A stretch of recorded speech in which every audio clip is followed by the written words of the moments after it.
1990 он гарлаа. Монгол улс төвлөрсөн төлөвлөгөөт эдийн засгаас зах зээлийн эдийн засагт шилжихээр боллоо. Монгол улсын бүх зүйл орон горон өөрчлөгдлөө. Улс төр, эдийн засаг, хөдөө аж ахуй, боловсрол, эрүүл мэнд, батлан хамгаалах гээд нөлөөлөөгүй газар үлдсэнгүй.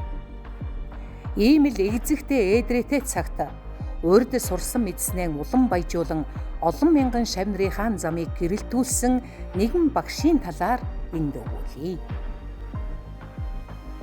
Эрдмийн ундраг. 70 жил социализм төвлөрсөн төлөвлөгөөт эдийн засгийн тогтолцоогоор явжсан.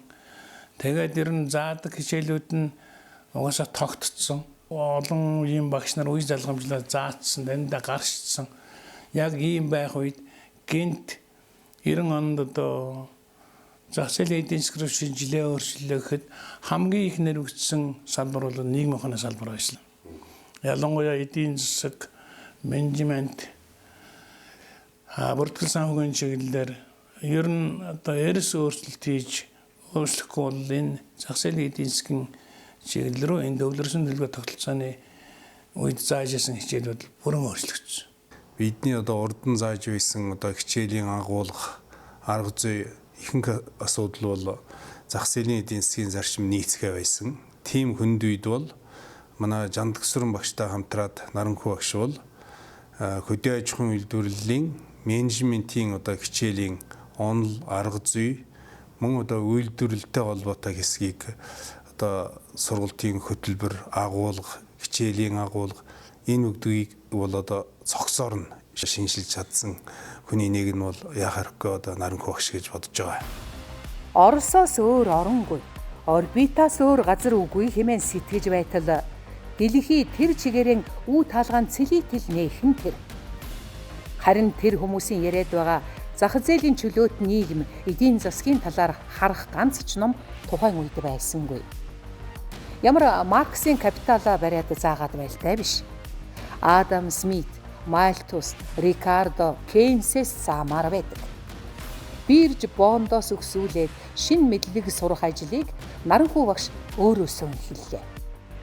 Учир нь өөрөө учрын сайтар ухаж байж өрөөл бусдад сургана.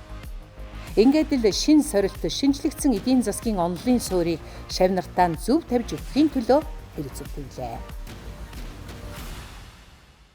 Нөгөө социалист систем задраад зах зээлийн эдийн засгийн харилцаанд шилжих болсон үеэс эхлээд бид нар чинь хуучин системийн ном сурах хүчийг ашиглах болцоогүй болцсон. Шал өөр одоо шинэ хичээлүүдийг орох хэрэгтэй болсон. Эннээс эхлээл бид нар англи хэл дээр байгаа номнуудыг ашиглах шаардлагатай болсон. Тэгээд бүр ихтэй сургуулиудын хэмжээнд ихтэй сургуулийн бүх багш нарын чинь Монгол Улсын их сургууль дээр англи хэлний курс 1 жилийн бүр чөлөө өгч байгаа. Ингээ англи курс явуулж ирсэн шүү дээ. Яг энэ үед 90-ад оны хагасчлаас хаахан санагдаж энэ сургууль бол бүр тодорхой хугацаар хичээлээ хаажгаад бүх багш нараа бэлдээд англи хэл суралцуулаад дээр нь гадаадаас мэргэжлийн багш нар авчиж менежмент, маркетингийн орчин үеийн шинжилгээ ухааны гол ойлголтуудаар бол тодорхой хичээлүүд заалгаж ингэж хагасжил завсарлаж багш нараа бэлдэж хагаад тэгээд одоо зах зээлийн эдийн засгийн хичээлэр бол орсон л доо. Тэгээд ер нь яг урд нь багшилж яасан туршлагатай ийм багш нар бол тэгээд дээр нь орос хэл, англи хэл дээр сурахчгүй тэгээд ашиглах чадвартай байсан учраас зах зээлийн эдийн засгийн ном сурагчийг доор нь орчуулад гарын авлага болгож бэлдээд ингээд хичээл цаашаа үргэлжлэж явсан. Ном гэж байхгүй зэ тэр үед чинь номгүй болцсон. Ууч өмнө хэрглэж ирсэн нөгөө үйлдвэрлэлийн зохион байгуулалт энтертэй холбоотой ном чинь нөгөө социализмын үеийн номнууд болцсон. Тэгээ 93 он гэдэг чинь 93 4 он гэдэг чинь яг зах зээл рүү шилжсэн. Тэгээд багш нар өөрснөө боловсрдог. За эхлээд тэр хронологийн лекц ч гэдэг юм уу гадаадын тийм үйлдвэрлэлийн менежментийн чиглэлийн юм сургалтууд давхар ингээ өөрснөө бэлтгэдэг. Тэгээ тэндээсээ өөрснөө ингээд хуучин номнууд энтрээс хэрэгтэй юмнуудаас байгаа шүү дээ. Тэдрийг ингээ эвлүүлээд тэгэл яг одоо ингээ эргээд тэр лекцүүдэд бас ингээ эргээ харахад бол бидэрт яг одоо ингээ заагдж байгаа үйлдвэрлэлийн менежментийн суурьуудыг яг ингээ бэлдээд орчиж ирсэн. Ер нь шинэ нийгмийн шилжилтийг хийх уураг тарих нь эдийн засагч. Харин хөдөлгөх хүч хөдөлгүүр нь эдийн засгийн сургалтын хөтөлбөр. Тиймээс тэдгээр боловсон хүчнүүдийг хэрхэн сайн бэлтгэхээс улс орны хөгжил дэвшил шууд хамаарч байлаа. Монгол улсын эдийн засаг хэдийнээсээ мал аж ахуйгаас ихээхэн хамааралтай. Тийм ч учраас Наранхүү профессорын гадаад дотоодоос цуглуулан мэдж хуруу хумсаан эмтлэн байж эмгтгсэн хөдөө аж ахуйн үйлдвэрлэлийн менежмент хэмээх энэ гарын авлага ном нь бүхэл бүтэн нэг үеийг хүмүүжүүлжээ. Хожимон энэ гарын авлага нь ном болж олон ч удаа шинжлэгджээ. 2000 он хүртэл бол ер нь оюутнууд бол орос хэлж байхгүй, англи хэлж байхгүй л байлаа шүү дээ. Тийм учраас орос англи сурах хичээг орчуулад өөрсдийн зааж байгаа хичээлээр оюутны дадлага семинарын хичээлийн гарын авлага бэлтгэх, за гол үндсэн сургачдыг бэлтгэх энэ үүрэг бол багш нар дээр ирж ирсэн. Тэгээ Наранхүү багш маань бол өөрийн одоо заадаг үндсэн хичээлээр үйлдвэрлэлийн үйл ажиллагааны менежментийг их том сургачиг бичиж оюутны эдийн гарын авлага хүртэл болгосон байдаг.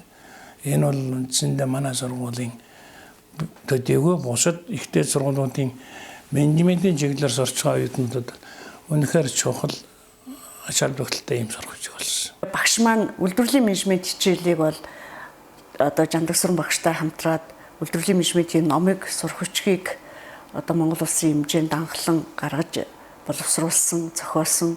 За энийг үндэслээд тухайн хичээлийг маш одоо сайн сургах одоо сургалтын процесс нэвтрүүлэх, агуулгыг нь шинжилэлт хийх, хөтөлбөрт сайжруулалт оруулах энэ болгонд бол өөрийнхөө эрдэм мэдлэг оюуныг бол бүрэн одоо зориулж ирсэн ийм багш маань байгаа. Би үйлдвэрлэлийн менежмент гэдэг хичээлийг 90-ад оны эхнээс эхлээл систем задарсаас хойш л ингээд зааж эхэлсэн. Ингээхийн тулд англи үйлдвэрлэлийн менежментийн номнуудыг орчуулж Жандагсүрэнтэйгээ хамт хоёулаа яриад ирсэн энэ үйлдвэрлэлийн менежментийн ном гэдэг юмыг номтой болгоё. Ерөөсө барих номч байхгүй хэвчээ байна. Оюутнууд ч үзэх ном байхгүй. Энийг бичигээд хамтраад хоёулаа биччихлээ. Яг орчуулаад бичсэн л дээ бидний одоо зохиогод бичнэ гэж байхгүй шүү дээ угаасаа. 2008 онд санагдж байна энэ номыг хэвлэж ирсэн анхныхаа. 21 онд засаад нэлийн одоо дэлгэрэнгүй болгоод орчин үеийн асуудлуудыг тусгаад үйл ажиллагааны менежмент нэртэй хэвлүүлсэн. Хөдөө аж ахуйн үйлдвэрлэлд орсон газар тариалангийн үйлдвэрлэлийн менежментийн үндсэн одоо үйлдвэрлэлийн үйлчилгээний менежмент гэдэг маш том сургууль байдаг. Энэ сургуульч одоо Монголын бүхэл ихтэй сургуулиудын яг энэ чиглэлийн бизнесийн удирдлагын чиглэлийн, эдийн засгийн чиглэлийн их сургуулиудын оюутнуудын ширээний ном гэж бид нэр үнэлдэгч тэнэг ном. Яг энэ хөдөө аж ахуйн үйлдвэрлэл, мал аж ахуй газар тариалангийн үйлдвэрлэлийн менежмент гэдэг ямиг бол одоо үндсэндээ бол манай тэнхмийн үндсэн суур шинжилгээ ухааны хичээл. За тэр хичээлийг бий болгосон. Тэгээ хамгийн гол нь орчин цагт менежментийн шинжилгээ ухаанд хөдөө аж ахуй гэдэг ямар байр суурьтай энэ одоо орчин цагийн хөдөө аж ахуйн бүтээмж, ногоон бүтээмж, за ногоон одоо эдийн засагтай холбох энэ суурийг бас тавьж өгсөн эрдэмтэн гэж ойлгодог. Наранхүү профессорын багш болсон түүх 1967 оноос ихтэй. Уул ус тэгш ургамал амтан элбэг Хөвсгөл аймгийн Аршаант сумын уугуул. Аршаантынхан гэдэг хизээнээсээ ухаант мэрэгдээр ариван газар. Урд мэрэгэн гүний хошуунд багтаж байсан гэдэг. Би 1949 онд Хөвсгөл аймгийн Аршаант сумд төрсөн. Би айлын 10 хүүхдийн хамгийн том нь 1967 онд Тариалангийн 10 жилийн сургуулийг төгсөөд Эрхүү хотын хөдөө аж ахуйн их сургууль оюутан болохоор нэлсэж сурсан. Тэгээд тухайн үед чинь хэлний бэлтгэл дамждаг байсан учраас Эрхүүгийн улсын их сургуулийн хэлний бэлтгэлийн ангид 1 жил болоод за дараагийн жил нь хөдөө аж ахуйн их сургуулийн одоо тэр үеэр бол хөдөө аж ахуйн дээд сургуулийн Эрхүү хотын эдийн засгийн факультетад оюутан болж орж ирсэн. 10 төгсгийн алдад эмч болохоор шийдсэн охин гэнэт эдийн засагч болохоор болсон нь сонин тохиол байсан гэдэг. Уг нь эмч болно гэж байсан чинь гадаадаас хоёр ирсэн, Оросоос хоёр ирсэн гайгүй сурлагатай хүүхдүүд Орос морс явах уу гэж ярихаар нь Оросд явах юм болоод тэгээ ямар мэргэжлээ сурахаач бас одоо сонгосон юм байхгүй. Манай тэнд зоотехникч Нэг дээд боловсралтай хүн байсан л да. Тэр маань чи эдийн засгч бол эдийн засгч чинь дарга болдгийг. Тэгэхээр нь эдийн засгийн одоо мэргэжил сонгоод эрхүүгийн хөдөө аж ахуйн одоо дээд сургууль гэдэг байсан да. Тэр үе тэнд оюутан болж очсон юм. Монголоос бид нэр 5 уулаа очсон. За тэрний нэг нь бол хожим надтай хамт ажиллаж ирсэн, олон жил хамт ажилласан Жан Төвсрөн байсан. 10 жилээс нэг ширээнд тохой нийлүүлэн суусан.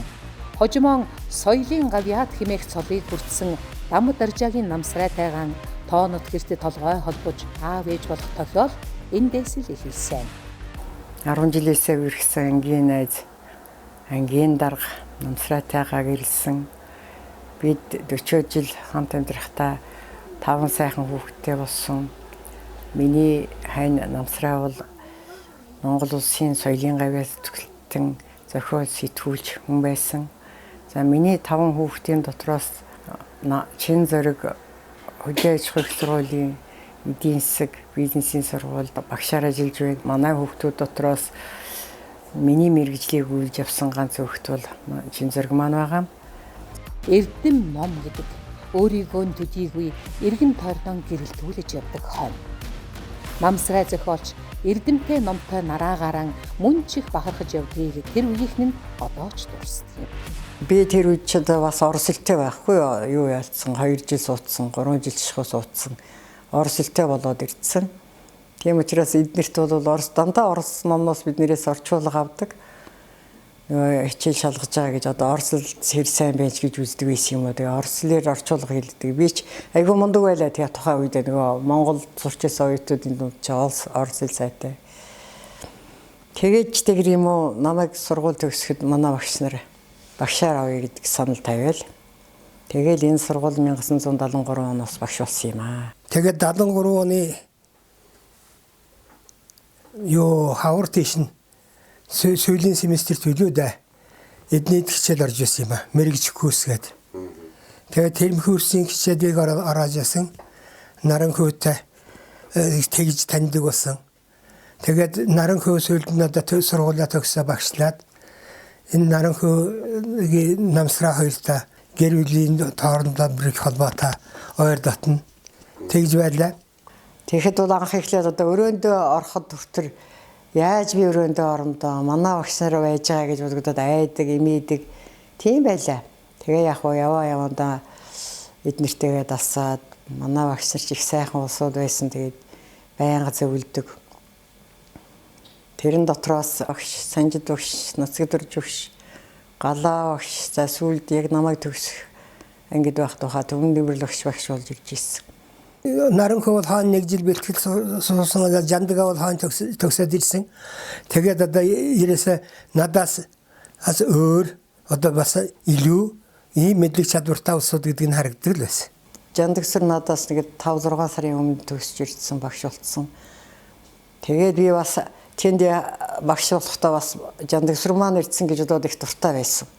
Тэгээл одоо бит хоёр чин залуу хоёулахнаа тэр өөхөн тэндээ ярьдаг тийм байж байгаад багш нартаа дасаас үлдээч яах вэ тэгэл хамтан болол ингээ сайхан явж исэн. Дараагаар нь Лавгсар маань орж ирсэн юм байна. Лавгсар өдөрлөг заадаг. Бид бусад багш нар нь бол бид бүгдээрээ эдийн засгч юм уу зохион байгуулалт ч юм уу төлөвлөлтийн хичээлүүд заадаг. Ялангуяа Төвөн Дэмрэл багш бид хоёр бол лекцээ зарим үед амжихгүй болохоор хамтарч бэлддэг. Тийм байсан л да. Тэгээд ер нь бол Төвөн Дэмрэл багч яг ойртод ирэхээр хүнд аягүй тусарх уу. Манайхаар их ирдэг. Бид нэр ч бас эднэртэй ойр дотнолоод наашаа цаашаа явуулцдаг болсон. Одоо гэр орноороо бид нэр гэр бүлийн найзууд болоод. Энэ урд цэцэрлэгийн дээд талын байшинд байсан шүү дээ. Тэгээд тэр байшинг засварт хийхдээ зэрэг зүүн манай байранд очиж энэ хоёр байгаад бид хоёр тусланд байдаг байсан. Тэгээд манай хүүхдүүд хөдөө явцдаг. Тэгээд тусланд байж хахад энэ хоёр ч манад ирдэг. Бид хоёр ч одоо гэрээр орох шахуу эднэрээр ирдэг. Ийм л одоо холбоотой ус байсан да. Хөдөө аж ахуйн дээд сургууль хизээнээс эрдэм номын төв болсон газар. Энд л багш нар тэдний гэр бүл оюутан сурагчид хичээлийн байр, эрдэм шинжилгээний хүрээлэнгүүд нь нэгэн дор түгэнсэн хотхон гэж болохоор газар байлаа.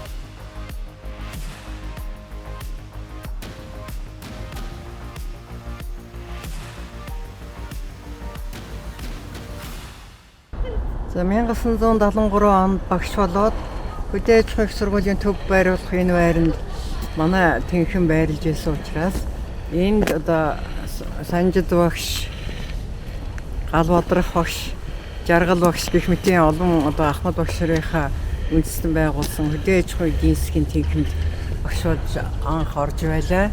Тэр үед манай сургуулийн энэ төв байрны баруун жигүүт манай тэнхэн байрладаг байлаа. За энэ тэнхэн бол 1958 онд үндэс суурин тавигдсан Монгол Улсын их сургуулиас болоод Санжид багш оюутнуудаа дагуулад ирсэн гэж ярьд юм билээ.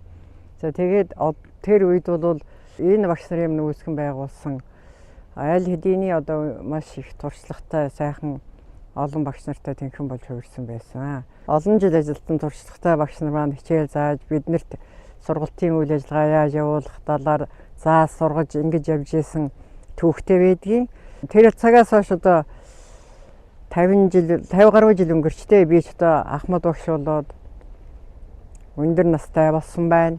Их сургууль гэдэг бол тухайн улсын оюуны одоо өмчийн төвлөрлийн одоо гол төв байдаг. Хөгжлийн одоо их сурвалж байдаг. За энэ утгаар наваад үзэх юм бол Монгол улсын төрийн өмчийн ууган их сургуулиудын нэг нь яхаарахгүй хөдөө аж ахуйн их сургууль байгаа. Хөдөө аж ахуйн их сургуулийн хөгжилд үеийн одоо манай Ахмад багш нар өөрийнхөө хувь нэмрээ оруулж тодорхой мөрөө үлдээсэн байдаг. Тэдний нэг нь бол яхаарахгүй одоо манай Наранхүү багш байна. За би Наранхүү багшаар яг хичээл заалгаж байгаагүй ч гэсэн би удирдлагад нь байсан. Одоо манай эдийн засгийн факультетийн деканаар ажиллаж байсан. За мөн одоо бас нэг тэнхимд бас багшаар ажиллаж байсан. За сүүлдээ би бас одоо декан болоод бас миний удирдлагад бас ажиллаж байсан. Гэх мэтэр одоо хамгийн сайн мэдэх багш нарын нэг нь яхаарахгүй одоо манай Наранхүү багш мөн. Энд 5-6 жил багшилсан Наранхүү багш 1979 онд хуучнаар зөвлөлт холбоот улсын Ташкентийн улс ардын аж ахуйн дээд сургуулийг зорихоор боллоо. Ер нь тухайн үед манай улсаас эдийн засгийн чиглэлээр эрдмийн зэрэг хамгаалсан хүн тэр үед байсангүй. Тэр үед ч одоо залуучууд яг энэ эрдмийн зэрэг хамгаалдгийн байна их сургууль байгаа багш нар чинь энэ төргээл одоо их яриад залуучууд их тэр аспирантурд илсэхээр шалгалт малгалт өгөөд ирсэн байхгүй юу. Тэгэнгүүт энэ залуучууд яг одоо бидэртэй адилхан багш болсон улсууд шалгалт өгөөд байгаа юм чинь би ч гэсэн шалгалт өгөөд үзье гэсэн чинь аспирантурд тэнцчихгүй. Тэгэл тэнцээд би Ташкентад 3 жил одоо аспирантур суралцаад тэндээ одоо хамгаалаад тэр дэд докторийнхаа одоо зэргийг хамгаалаад ирж эндээ эргүүлжлүүлээд ажиллаад төвчээ. Манай их одоо нэлээд хүнд өвчтэй сөрхий байсан. Эмэт юм олддоггүй байсан. Ингээд хэрэг аспирант байснаар Наранхүү багшилтаа мөн хитмэнд надад им зөөж өгч байсан. Ер нь Наранхүү багш нэлээд хэдэн ном бичжээ. Хуучин нийгмийн үед социалист хөдөө аж ахуйн үйлдвэрлэлийн удирдлагын шинжлэх ухааны үндэс, газар тариалангийн эдийн засаг аривлан хэмнэлт гэдэг номыг багш нар болон Жамдаг сүрэн Галбадрах зэрэг нөхдийнхөө хамт хэвлүүлж байжээ. Ер нь одоо миний багш нар биднэрт бичих арга ухааныг анх сургасан юм байна. Яагаад гэвэл одоо анх эхлээл Жамдаг сүрэн багшийн удирдлагын шинжлэх ухааны үндэс гэдэг нэртэй ном. Галбадрах багшийн социалист хөдөө аж ахуйн эдийн засгийн ном. Тэгээд тухайн үед нэг эдгээр нэг хэд хэдэн ном бичсэн. Тэрэндээ бид нэг бүлэг оруулаад бичгээд Жамдаг сүрэн битэрий чинь нэг бүлэг оруулж бичээд бичижсэн юм л да. Тэрний дагуу тэр номнууд нь одоо бид нэг бүлэг бичсэн байдгийг шүү дээ. Одоо хүртэл тэрийгээ тэгээд өөрийнхөө бүтээлд оруулаад явж идэгий.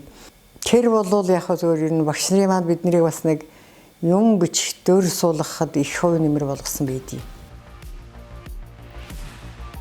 Оюутны ширээнээс эхэлсэн түүний амьдралын 50 гаруй жил энэ л хөдөө аж ахуйн их сургуультай холбогджээ. Энэ хугацаанд энгийн нэгэн багшаас эхлээд факультетийн деканыг хүртэл хийж явжээ.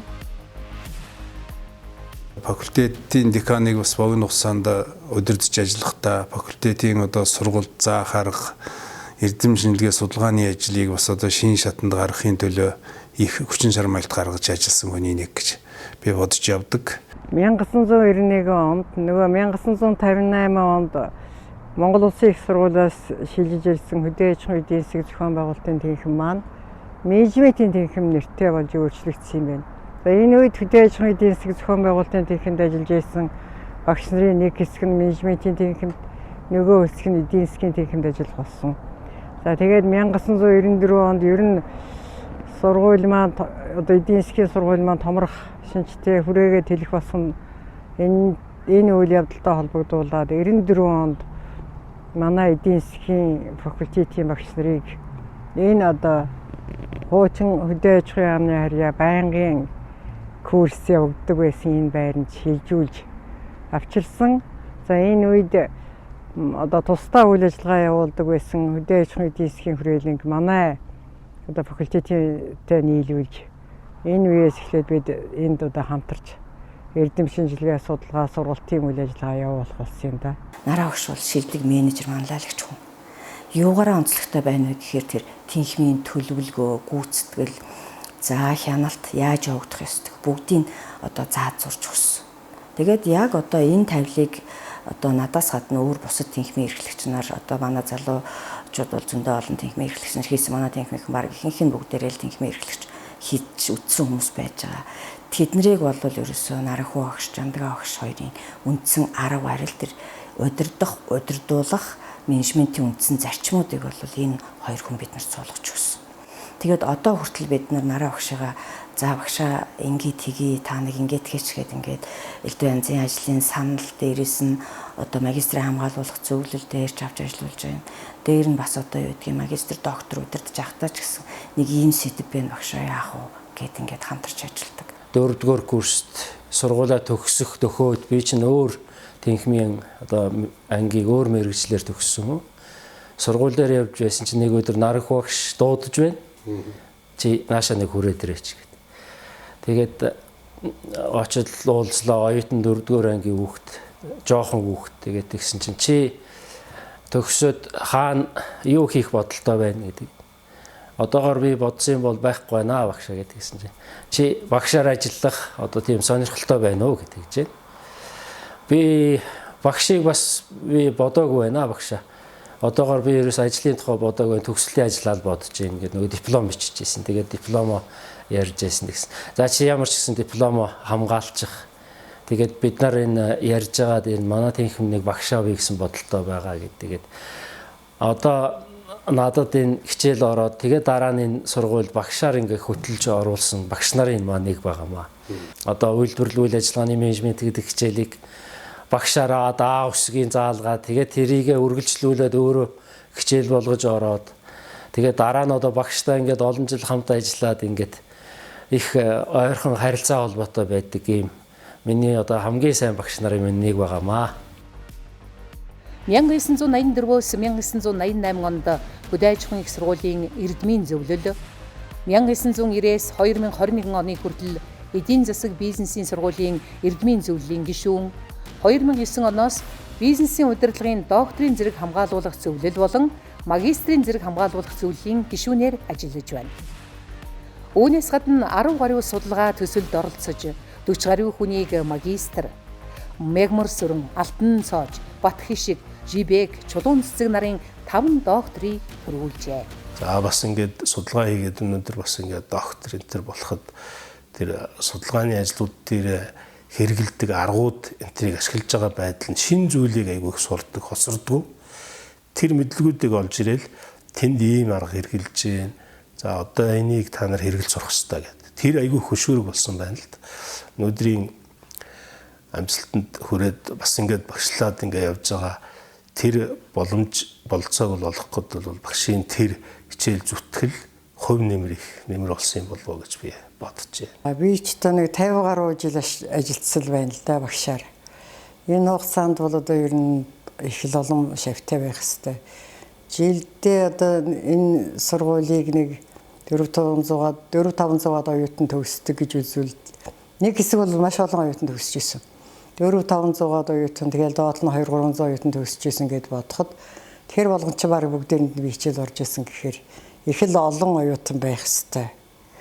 Тэгэхээр яг нарийн тоо гаргаж би хэлж чадахгүй байна. Наранхуу багш битээр бол бараг 2000-ад оноос одоо бизнесийн удирдлага менежментийн чиглэлээр докторийн зэрэг хамгаалах зөвлөлд бол олон жил бас хамт одоо ажиллаж олон докторыг бол одоо хамгаалахад нь бас оролцож исэн ийм байгаа. За нөгөө талаар бол миний бас удирдах хамгаалуулсан одоо 2-3 ч докторийн одоо аль биесний шүүмжлэгчээр багш маань одоо ажиллаж исэн. Тэгээд Наранхуу багш бол одоо яг энэ талаас нь аваад үзэх юм бол судалгаа шинжилгээний ажлыг бол маш их сайн мэддэг, ойлгодог. За тэгээд хамгаалах зөвлөлд ингээд хамт ажиллахад бол их түшигтэй, ноён нуруутай. За ийм одоо хүнийг одоо маш их сайн ойлгодог, оюутны ажлыг одоо докторантуудын ажлыг маш сайн ойлгодог. За удирдагчийн бас хөдөлмөрийг бас их одоо өөрөө ойлгодог.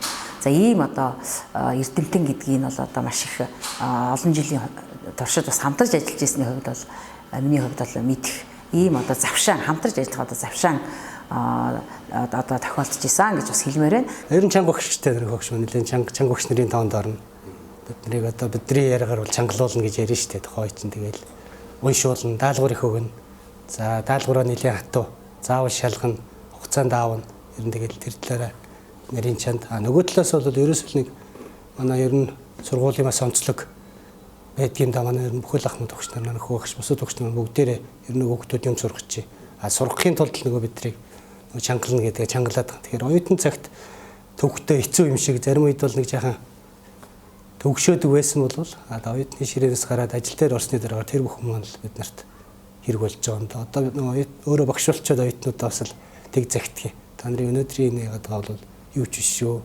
Ажил дээр гарахаар маш их хүндтэй юмнууд таарна. Тэр үед энэ оюутан багтаа зовсон, оюутан багтаа жаахан гаргасан хөлс хүч хэрэг болно шүү. Энэ талаараа бол багш манайд нарт маш их зүйлсийг одоо сургаж заасан да. Хичээлээс гаднаас одоо бие авч явах байдал, хүнтэй харилцах байдал, мэдлэг хүндлэхээс хэсгэлээд ер нь тэгэл нөгөө чангуудад орно штэ. Мэдлсэнгүү, малгайгаа авсангүй, гутлаа харцсангүй ч гэдэм. Өөрөө өглөгч нөгөө оюутнуудаа боддог. Тэгээд миний хүүхдүүд л гэж дандаа одоо багш нар ярьдаг штэ. Тэгээ нараа багш бас тэгдэг. Одоо миний хүүхдүүд л гэж бүгдийг л бид нарыг ч гэсэн тэгж ярьдаг байсан. Одоо яг нөгөө хамт багш болсноос хойш ингээ кадра гэж нэрээр дууддаг болсон. Тэгээд одоо ингээ төгслийн ажил удирдах байгаа нөгөө шалгалт авж байгаа хүүхдүүд бүгдийг нь одоо миний хүүхдүүд л гэж хэлдэг. Тэгээ өөрийнхөө хүүхдээс баг өөрцгүй ингэж хүүхдүүдэд ханддаг. Тэр бол багшийн хамгийн том чанар. Тэгээ Наранхуу багшид бас энэ чанар бас яг хадгалагдсан байгаа юм. Яг жинхэнэ багш хүмүүс л дөө.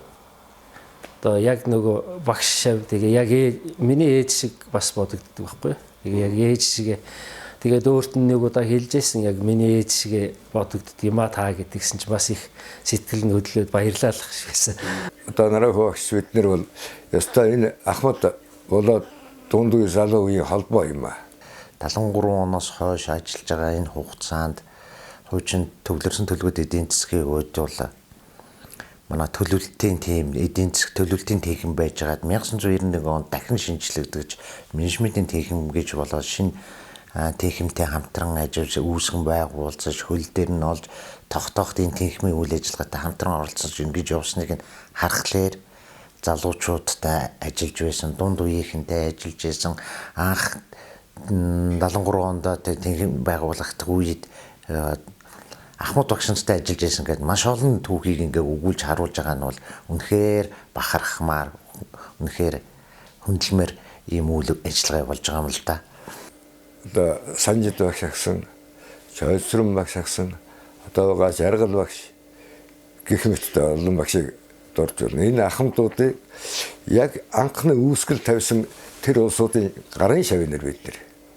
Тэгээ одоо бидний үеэр дамжаад өнөөдрийн үе бэлтгэгдэж байна. Одоо бид Ахмад үедээ орж байна. Ингээд одоо бид бол гарсаагүй уламжлалыг салгамжилж, хөгжүүлж явсан нэг үеийнхэн энд одоо энэ хөгжилтөл Наранхуу багшийн одоо Рус хувийн нэмэр их юм байна. Анх багш болж байхад бол би багшараас айдаг юм идэг байсан. За нэг үеийнхэнтэйгээ байхдаа бол лекцээ хийдүүлээ яаж бэлтгэх хөтөр гэж яриад ингээ хамтраа лекцээ бэлдээд хамтарч бие биендээ лекцээ солилцоол ингээ хичээл ордог тохиолдолч байлаа. Зарим үед амжихгүй шүү дээ. За хожим нь бол энэ багш нартайгаа залуучуудтайгаа багш болоод, шавнартайгаа багш болоод ажиллахад нь бол эднэртэй бас нэг жоохон чиглүүлэх шинжтэй болоод явчихтiin байна л да ер нь. Эннээс харахад бол би одоо энэ 3 үеийн хэлхийн дунд багш болж ажиллаж ээжээ гэж бас бахархаж идэг шүү дээ энэ түүхээрээ. Эдийн засгийн ухааны доктор профессор Наранхүү багш өнөөдөр өнгөрсөн одоо ирээдүй 3 цагийн холбоос болон явна. Хагас 100 илүү жил энэ замаар алхалж явна. Магадгүй маргааштан хийх ажлаа төлөвлөөд алхаж яваадзээ. Өөрийн сурсан бүхнээ олон мянган шавь оюутнуудаа өвлүүлж амжсан ч сэтгэл нь ханаагүй яваа эрдэм мэдлэгийн сэргэшгүй ундраг билээ та.